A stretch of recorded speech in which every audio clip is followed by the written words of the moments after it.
Hello there, Mentioners. If you haven't subscribed to our premium podcast, Beyond Mentioning, here's what you missed this week. I'm trying to put the actual title of the study right now. Thrilled to have you here, ladies and gentlemen, for today's debate. Now, this happens at national levels, institutional levels, and personal levels as well.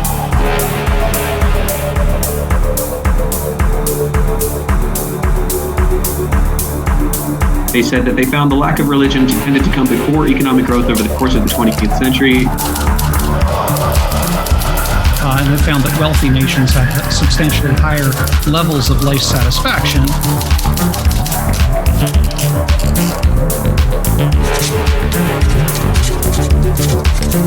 Hence the conclusion of his study that in all 109 countries that they studied, Joel, they like you. Think of it that way.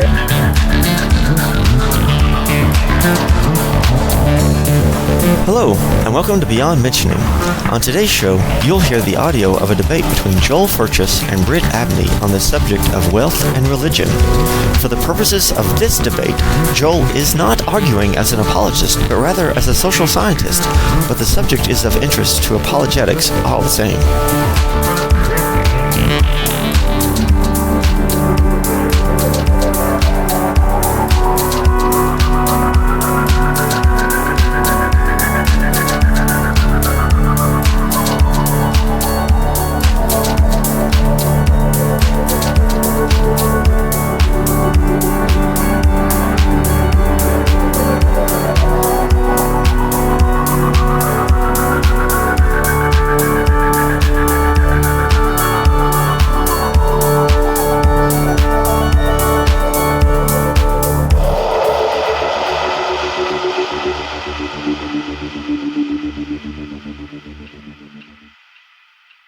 Thrilled to have you here, ladies and gentlemen, for today's debate, as we will be discussing whether or not religion or wealth influence the other, and this is going to be a big one. We have never gotten to host this debate before, as I am very excited. What we will be discussing today has never been discussed here before, so very excited about that, as we have Joel and Britt here for the first time. With that, we're going to let these gentlemen just jump right into open discussion. The title is short, and so it's kind of like I want to give them a chance to explain exactly where they kind of agree and disagree. And so with that, gentlemen, want to say thanks so much for being here. We're really honored to have you. And with that, I'll kind of kick it off to you guys to kind of just explain to the audience where you kind of both stand and where you disagree. And then from there, you can just take the conversation forward. So thanks for being here, gentlemen.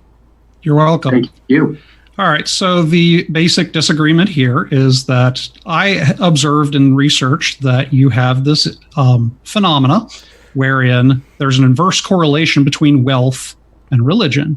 Now, this happens at national levels, institutional levels, and personal levels as well, that as wealth increases, religiosity decreases and vice versa. And this is intuitively obvious. I mean, you'll see this in, say, the Appalachian areas. You'll see that poorer areas of the country tend to be more religious.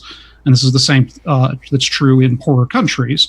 There's stats. Gallup polls show that, basically, it breaks down. The wealthier countries are less religious, poorer countries are more.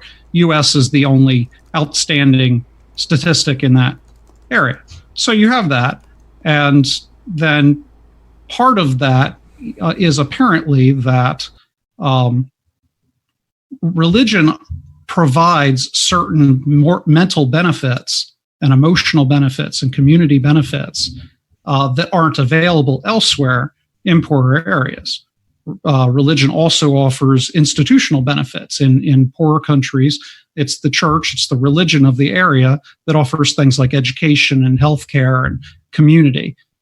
But as wealth flows into the area, there are other options that open up. Education is now being offered at the state level or the secular level or institutional level outside of the church. Then interests kind of stray away from. I say the church. I mean any given local religion.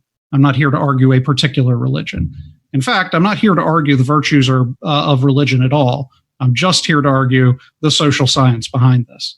So ultimately my thesis, and I can support this, but I won't hog all the time, is that wealth is aversive to religion, and whereas poverty is it tends to support religion. Sweet. Thanks, Joel. So, yeah, maybe I'll lay out where we agree first, and then I'll move on to the disagreement. I think that we largely agree that there is a strong correlation between less wealth and more religion. I agree with you that poorer parts of the country tend to be more religious. And I agree with you that poorer countries tend to be more religious as opposed to wealthier countries, with the United States being a pretty well-known exception. We're a very wealthy country, and we're also relatively religious, especially in comparison to most of the Western developed world. Where I disagree with you is I do not think that wealth causes religion to fall. I actually see the causal arrow is flowing the other way. I think that when a country starts to lose religion for other reasons, independent reasons, and becomes more secular, that this has positive effects on the economic status of the country or the state or the area, and that then wealth increases in the country as a result of extraneous factors that are linked to secularization. Much like you, I have research to support this. I would also add that while I'm certainly open-minded to seeing it, I was perusing over the last couple of days, and I couldn't find any research that showed wealth causing religion to fall. I found a lot of research that showed that they were highly correlated, but actually finding the wealth preceding the fall of religion was something that I couldn't find any data on. To contrast that, I found a lot of data that showed countries that had an increase in secularization followed by an increase in economic growth and wealth in the country. In fact, I found a study that followed 109 different countries over the entirety of the 20th century, and they measured the two. They measured the secularization level in the country, and they measured the GDP output of the country. And in 108 of those countries, secularization came first. In one of them, they were so closely correlated, it was too hard to tell. So basically, there was one tie and 108 wins for every country that they tracked in the 20th century.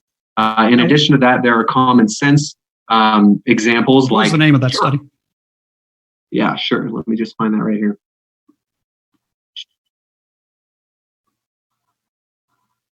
It was the University of Bristol, made by Damien Ruck. I'm trying to pull up the actual title of the study right now. That would be Religion Change Preceded Economic Change in the 20th Century. Yep, that's the one. I found it through the Independent, but it links it back to the individual University of Bristol after that. So yeah, hopefully that's enough information for people to be able to track it. University of Bristol, Damien Bruck, they said that they found the lack of religion tended to come before economic growth over the course of the 20th century, a discovery that partially answers a long-standing question about the impact of secularization on the economy. Our findings show that secularization precedes economic development and not the other way around. And then, as I was saying, the common sense example is the European Enlightenment. Most people agree that the scientific revolution and the Enlightenment began somewhere around 1650, whereas the GDP of Western Europe really didn't start to take off noticeably until later in the 18th century, at least 100, maybe more like 150 years after secularization started to really climb in Western Europe. I found a similar study showing the same thing in India in the 21st century. So I found quite a bit of data showing a precedence of secularization and then economic growth after that. And I also have a number of factors that I could use to explain why that might be, but I'll give the conversation back to you at that point, Joel. All right, well, let me read some things that Ruck did when he, in the interview with The Independent on that. He says, we suspect the relationship is not directly causal. We notice secularization only leads to economic development when it is accompanied by greater respect for individual rights. So he's not saying that a reduction in religion causes growth. He's saying that the respect for human rights assists in the growth. Well, which is fine because it doesn't show that people don't get less religious when wealth becomes more accessible, which is my argument. Well, So I agree that it's not direct. I would disagree that they're not closely related, though. I think that there are a lot of factors that are not necessarily incompatible with religion, but are far less associated with religion than they are with secularization. Some of those things are respect for human rights, religious pluralism, women having well-developed careers, women having less children. Again, it's not that these things can't exist in a very religious society, but these things are much rarer in religious societies and tend to be more proliferate in secular society. And so while it is true that secularization is increasing the odds of these other factors that then lead to economic growth, the causal link there is not accidental. All right. Well, let's talk about this idea that progressive social factors contribute to wealth. There's definitely different ideologies that can grease the wheels, so to speak, of social progress, but these factions don't exist in a vacuum. I want you to imagine a third world country for me. You've got tribes of hunter-gatherers living in jungles or savannas. Yeah, they still exist. You've got families living shanty towns around landfills, picking at garbage to survive. You've got hut villages where the residents go out and work in the rice paddies in order to keep their villages alive economically. It'd be ridiculously simplistic to say that if they stopped having children and the women entered the workforce and everybody was more tolerant, that these peoples would improve their wealth. Firstly, the women are already in the workforce in these places. There are women out picking at the garbage and hunting, gathering, working rice paddies and so forth.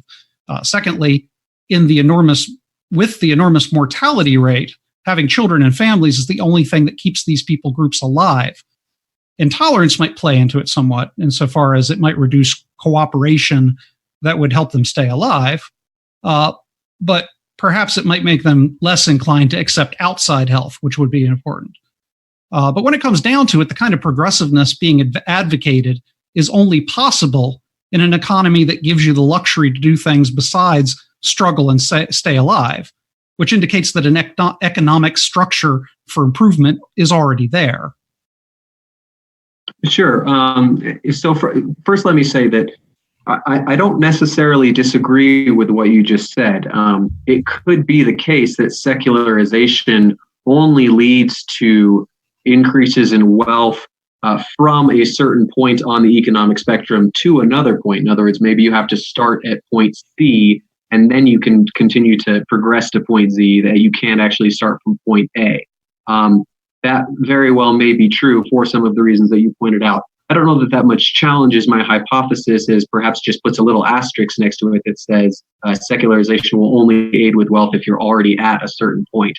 I also don't think that point is particularly far on the economic spectrum. Your example was very extreme, where you have literal hunter-gatherer type societies that have virtually no wealth. I think that if you take even a relative increases in wealth, there's a lot of data out there that shows that when women are more involved in politics, that it can increase the trade with other countries. So there's a fair amount of data out there that shows that as women become more participatory in politics, that the countries where women are participating in politics go to war less, that they trade with their neighbors more, which can increase economic growth of the country. So I actually do think that you don't have to start at a particularly high economic starting point, such that if women become a larger part of the political culture and a larger part of the workforce and start having less kids, that will lead to economic development, which is a direct or semi-direct result of secularization. So you're saying that religion as a concept is incompatible with women leadership? Not incompatible with, but certainly less associated with it historically than secularization. I think you're probably selecting your historical data there, because there's, especially south of the equator, there's a rich tradition of women being heavily involved and even leading religious. Like what you heard? Well, head on over to patreon.com/mentionables and subscribe for this and much more premium content.